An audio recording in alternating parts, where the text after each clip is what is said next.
Les grandes gueules. Tout sur les dessous de l'actu. Ici, l'actu rime avec liberté de ton sur Radio Espace. Et ça se passe aussi sur Espace TV tous les soirs à partir de 22h30. Très nombreux ce matin à réagir. GG au 8037. On va essayer de partir sur notre plateforme. Lamine Roby a raison. Oui, le fonctionnaire guinéen est très paresseux. Sinon, quelqu'un qui a vraiment envie de travailler n'allait pas envoyer un poste de téléviseur à son bureau. Et cet autre auditeur, bonjour mes chers amis, vous avez dénoncé ceux qui regardent la télévision. Il se pose la question, bonjour, chaque chef de service a un petit écran dans son bureau. Lamine, comment les gens peuvent travailler? Exemple, il donne l'exemple du côté du ministère du budget. Il dit le clan Kamano, directeur national du budget, avec sa cellule qui travaille et les autres, rien. Et cet autre auditeur qui dit, bonjour, Ahmed a parfaitement raison, c'est petit clan qui fait tout le travail. Boubacar, donc, qui nous envoie ce message. Un autre message, voilà, depuis 2011, Alpha Condé a voyagé combien à l'extérieur, nous a rapporté quoi? Il nous a rapporté quoi? Il se pose la question, Alpha Condé est là pour défendre l'intérêt, voilà, vas-y. Allez, c'est Alpha Oumar, Saoudia, les forums économiques n'ont jamais rien apporté à la Guinée, donc l'avis des auditeurs évidemment qui convergent. Et cette question, auditeurs, si vous étiez là dans le morning, faut-il aller vers l'interdiction de la vente des couteaux, des machettes et autres objets tranchants dans les rues de Conakry? En tout cas, la question mérite d'être posée. Notre reporter Bassekou s'est intéressé à ce dossier. On va essayer de suivre son reportage de 2 minutes et derrière, on revient ici en studio. Les couteaux, les machettes et autres armes blanches se vendent à Madina sur le long de l'autoroute comme des cacahuètes. C'est le constat fait par Alpha Oumar Sow qui témoigne ici d'un incident qu'il a vécu. Le long de l'autoroute, il y a des jeunes qui se battaient. Et automatiquement, il y avait un petit vendeur ambulant qui vendait ses armes blanches. Et le gars sort du rang, il vient arracher le couteau dans le bras du monsieur et est allé poignarder le type. Heureusement que le monsieur n'est pas mort, mais ça lui a coûté beaucoup de choses. Aboubacar Kamara, enseignant, a aussi remarqué que des jeunes tiennent en main des machettes pendant les bouchons pour les vendre à des passants. Nous avons constaté, surtout dans les rues de Conakry, en plein embouteillage, on voit des jeunes avec des machettes en train de revendre. On ne sait pas d'où ils prennent les objets. La police et la gendarmerie doivent prendre les responsabilités au niveau de la circulation pour interpeller ces genres de personnes qui revendent ces objets. Les dangers qui peuvent être liés à la vente de ces objets sont, nous avons la délinquance, nous avons l'attaque des individus, l'assassinat des personnes. L'inquiétude de Sékou Toubou Keïta, c'est d'assister à une scène où un individu se serve de ces objets pour porter atteinte à la vie d'une personne. Pour lui, c'est un phénomène d'insécurité qu'il faut stopper. Ça, c'est de l'insécurité.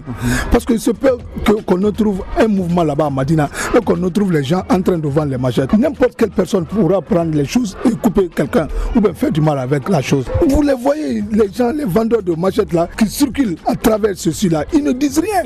Donc ça, je trouve ça grave. Alpha Oumar Sow et Aboubacar Kamara appellent les administrateurs du marché, la police et la gendarmerie à sévir contre cette pratique qui prend l'ampleur à Conakry. La police qui sillonne en longueur de journée ces endroits, voit ces cas paraissent. Ils doivent en principe interdire la vente de ces armes blanches. Quelqu'un qui veut braquer même, quand il a ça, les pauvres citoyens qui passent dans les véhicules innocents, ils peuvent franchement monter dans la voiture doucement et mettre le couteau, le truc au cou, étrangler la personne, ou même prendre, effrayer la personne, prendre la chose et puis descendre en bas. Nous demandons à ces citoyens d'interdire de vendre ces objets, car il y a des endroits où on doit payer ces objets, tout en identifiant les gens qui ont payé ces objets. Les grandes gueules. Voilà, écoutez, on vient d'écouter. Bassekou, je pense que c'est clair, c'est un reportage précis et qui interpelle pour nous autres qui avons suivi le film Hôtel Rwanda. Je pense que quand on sait, oui, ça m'effraie à chaque fois que je passe du côté de Madina Avaria, je vois ces jeunes avec ces machettes et puis assez aiguisées. J'ai l'impression qu'elles sont bien aiguisées. Je pense que si on ne prend pas nos responsabilités, si les forces de sécurité n'essayent pas ou les pouvoirs publics de réguler un peu ce secteur, ça risque voilà, d'empirer un jour, parce que l'exemple qui a été donné dans le reportage est assez surtout les témoignages. Le témoignage, parce qu'il y a des jeunes qui se bagarrent à longueur de journée du côté de Madina, il y a les larcins, les petits voleurs, ils foisonnent à longueur de journée, ils peuvent prendre une arme blanche et puis en découdre avec leur adversaire. Je pense qu'on ne peut pas se permettre le long de la route, et déjà ça contribue à créer d'énormes embouteillages avec des machettes, des coupes-coupes, vous avez... Je connais pas le nom de ces autres sécateurs. Voilà, ils ont tout ça. Mais c'est assez grave si on ne prend pas nos responsabilités. Il faut mettre tout ça dans un magasin et permettre peut-être qu'il y ait des autorisations pour des personnes afin de vendre. Ouais. Est-ce que c'est réglementé ici? Non, mais pas du tout. Je ne crois pas du tout. Le port d'armes. Non, mais si, ça c'est réglementé. Pardon. Okay. Sinon, pour ces armes blanches, je pense que ailleurs ça fonctionne autrement. Ailleurs, il faut venir dans des marchés qui sont spécialisés dans la vente de ces objets pour pouvoir s'en procurer. Mais on ne peut pas permettre que des individus se lèvent comme ça et se mettent dans la circulation pour pouvoir vendre ces objets. C'est assez inquiétant. Roby, je pense, qu'a été l'un des premiers à attirer l'attention à tirer la sonnette d'alarme, parce que vous pouvez être dans votre voiture et le mec il vient, il a le couteau ou le sécateur, il le braque sous votre manteau, et vous avez l'impression qu'il va vous trancher la gorge, alors qu'il est en train de vendre. Il y a quand même cette réalité-là, c'est que ceux qui font le commerce, la vente à la sauvette, non seulement ils envahissent nos rues, la circulation elle est complètement envahie, mais ils le font avec une certaine agression.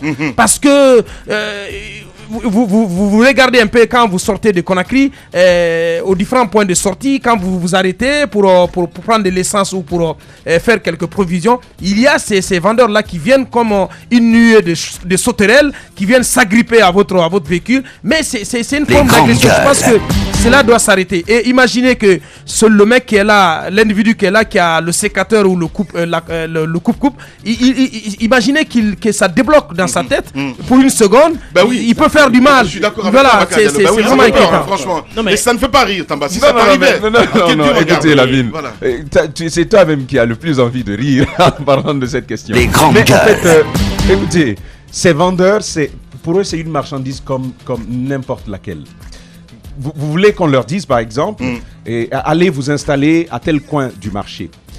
La réalité, c'est qu'il n'y a vraiment pas de coin. Nous n'avons pas de marché, rien n'est ordonné.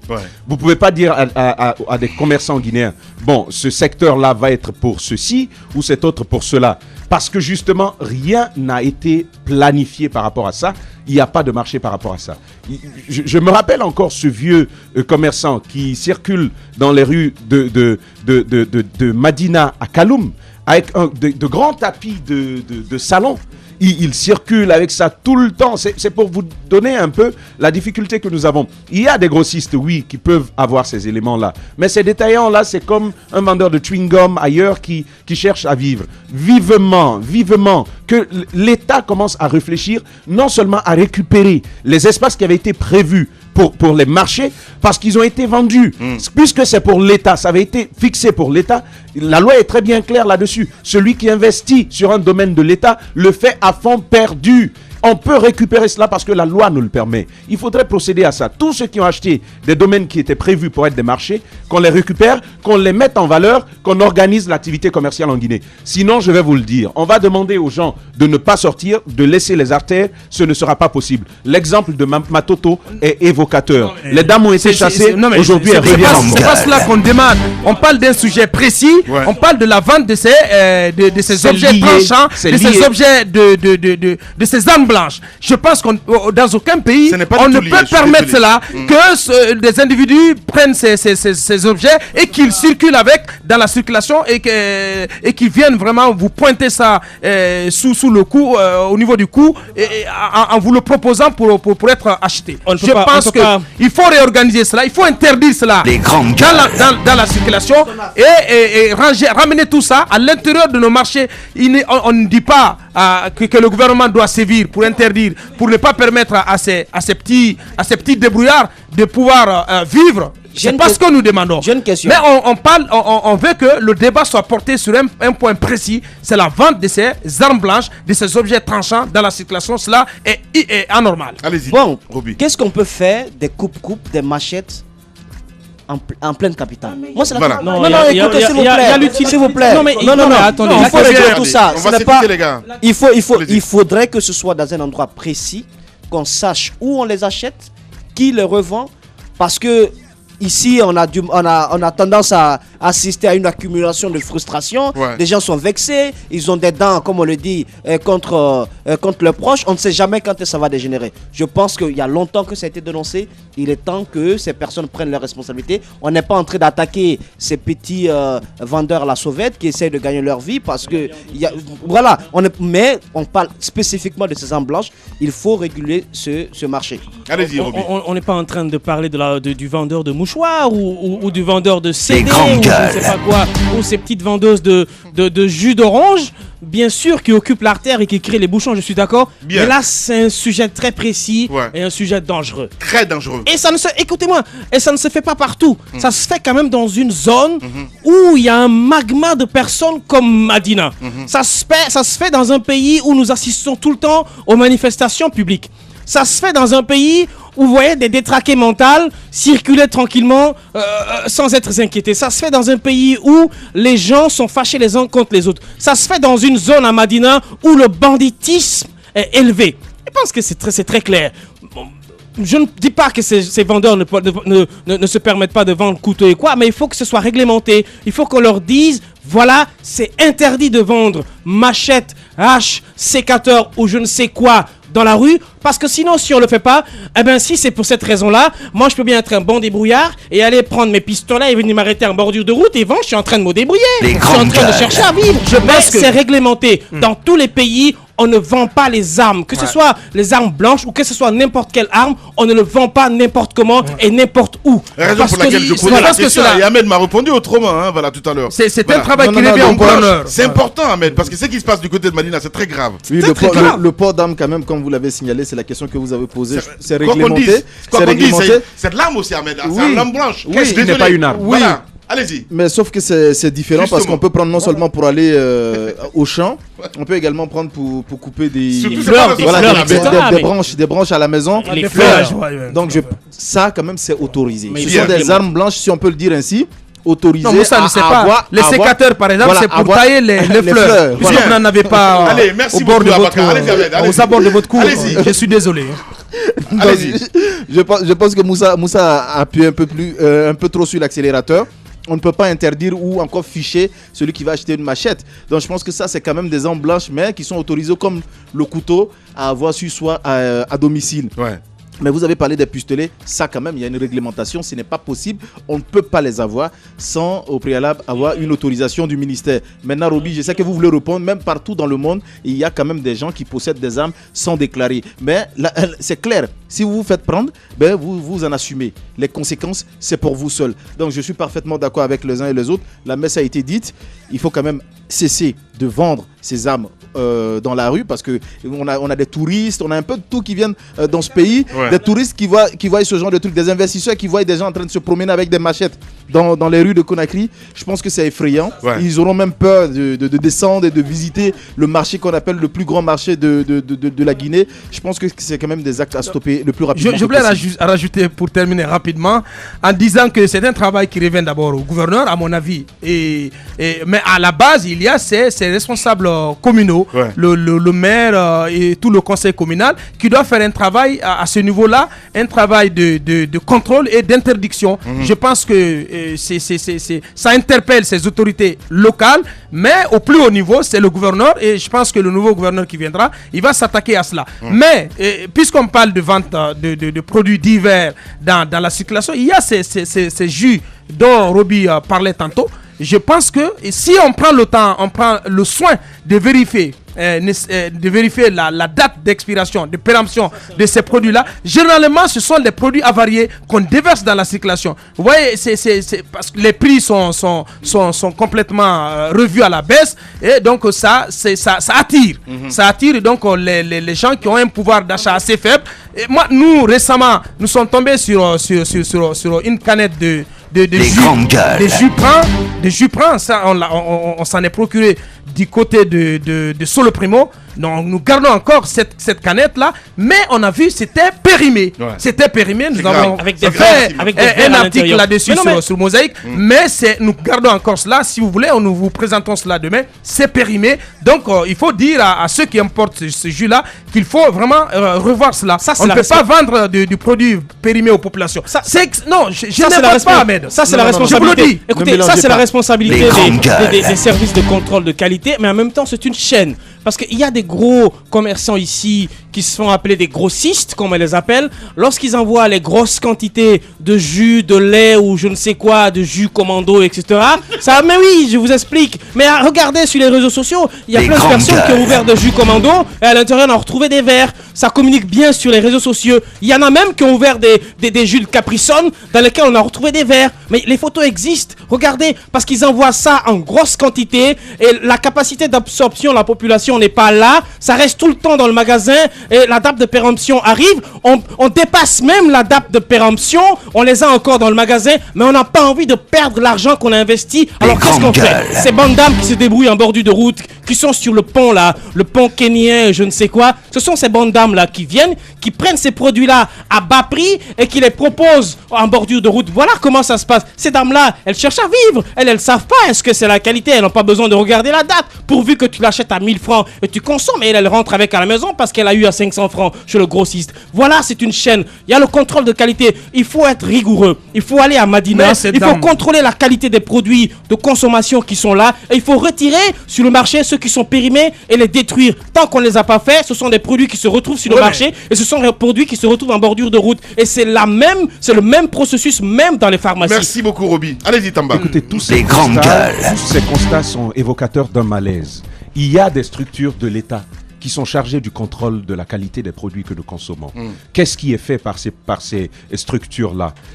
Rien, absolument rien. Et parfois, quand on leur jette une petite pièce, ils sont obligés de l'accepter. Mais je te le dis, rien, parce que dernièrement nous avons reçu un jeune ici avec, on a même reçu la dame avec 2 bouteilles de Coca-Cola. Moussa Moïse s'en souvient assez bien.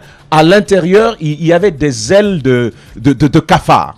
Il y avait des ailes de cafard à l'intérieur.